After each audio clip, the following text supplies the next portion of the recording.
Minister, it's a very straightforward issue. I'm looking for an update on the rural proofing model promised under your Our Rural Future, which you've referred to many times, and which is the government blueprint for up to 2025, and particularly the engagement with the other departments, because it has to be an all-government approach. Thank you, Deputy Connolly, for raising this. Our Rural Future commits to developing an effective rural proofing model to ensure the needs of rural communities are fully considered in the development of government policies. To advance this measure, my officials commissioned research in this area, and the resulting report entitled Proposals for a Rural Proofing Model in Ireland was published in January of 2023. The report outlines options that could be applied in the Irish context and assesses the merits and potential barriers to their implementation. A central theme of the report is that the international evidence makes clear that no one-size-fits-all approach can be quickly and successfully implemented. Informed by these conclusions, my department is now applying rural proofing concepts to a number of pilot initiatives to inform development of a nationally applicable approach, which would then be rolled out more broadly. Included in the rural proofing pilot phase are the following significant initiatives.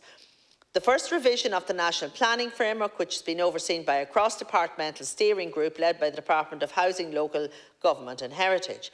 The development of a new sustainable tourism policy being led by the Department of Tourism, Culture, Arts, Gaeltacht, Sport and Media. And the development of the new National Hub strategy being led by my own department.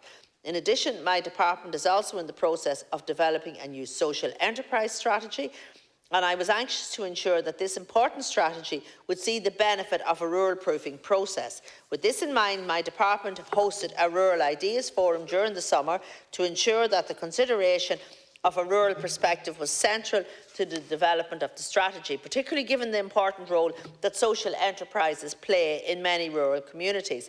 I expect to conclude this pilot phase of developing a rural proofing model in early 2024. At that stage, my officials will draw on the lessons and the insights gained from the pilot to put in place workable and effective solutions to support the mainstreaming of the rural perspective into policy making across government departments. Thank you. Thank you, Minister. And I was aware from the previous reply in June that the research had been done, and I welcome that. And I welcome your update now that the pilot, that they're the 3 pilots, they'll be completed in early 24, and then you'll be rolling out a full policy in relation to rural proofing all documents. And I say that I welcome what I hear you, and maybe you could tell me a little bit more about the what you've referred to as the new enterprise strategy, because all the time I think of seaweed, I think of wool, fantastic opportunities for indigenous industries that's going nowhere. So just as 2 examples. And then if I look at my own constituency in Galway, and there's no rural proofing. We have, say, a day centre. It has nothing to do with your department, but it does indirectly, because the day centre has remained closed until last week, 3 years. Must be the only second place in the whole country. So nobody has assessed the absence of a day centre and the effect on the community. In Carrow, we have no treatment centre. Sewage is going directly into the water. A site was picked. The site is not suitable. 20 years later, in just my limited experience, they're still looking at that. And those towns and places cannot thrive without those essential industries. I'll keep to the time. Yeah. Well, can I just say that rural proofing is a tool to support the policy-making process, and there are more examples where rural proofing models failed rather than examples of success. So we want to use the pilot or the test cases to develop an approach which suits the particular national conditions. In other words, I want every department, when they make decisions, I want them to think rural. That's it. It's as simple as that. And it's how we can make sure that that happens on every single occasion. You talked about the social enterprise. We are developing a social enterprise policy, and it's something that I'm very supportive of.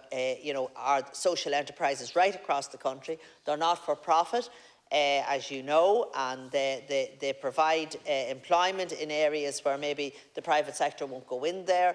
And I think that they're a wonderful service. And I think the cooperative movement right across this country, in terms of, I have one beside my own home. It's a local farmers cooperative where they provide all sorts of agricultural products and other materials as well.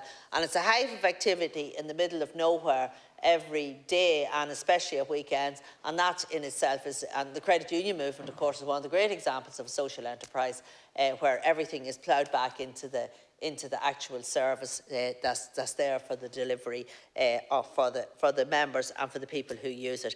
So we're developing this strategy, and I want to make sure that it is rural proofed as well, so that rural areas get the opportunity to have important social enterprises. And you mentioned seaweed, and that's a perfect example of how that could be developed in your own county. Thank you, Minister. Deputy, to conclude.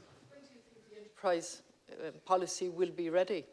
When will it be ready? Because you see, I'm looking, you said that rural proofing is a tool. It's an essential tool that hasn't happened to date. So when do you envisage that the departments will mainstream that approach in relation to rural proofing? And again, I think it's just important.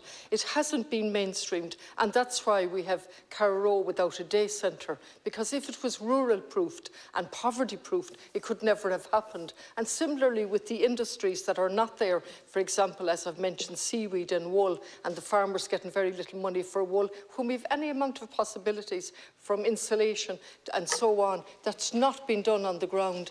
And will your enterprise strategy look at that? When will it be published? And when do you think that the rural proofing will be mainstreamed into all departments as promised? Garmagat. Yeah, well, we're developing the social enterprise strategy, and it's important that it's done as quickly as possible. And I will be working on it as you know. And it's like all these strategies, I want to make sure they're right. And I think that we found that in terms of, it took a long time to develop the island strategy, but in the end we got there, and it was welcomed as a good strategy.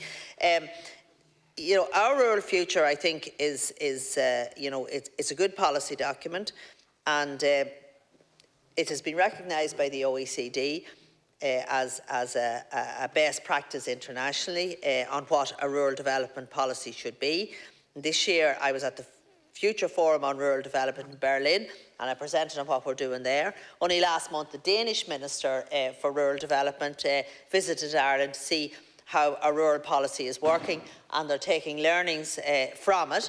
And you know, the Nordic countries are usually held up as examples of best practice in terms of public policy, so it was heartening to see them coming here and learning from us. So for me, rural proofing is investment and making a difference and improving the quality of life for rural people, and that's very important, and I want to see that happening. So thank you, Deputy, for raising the matter.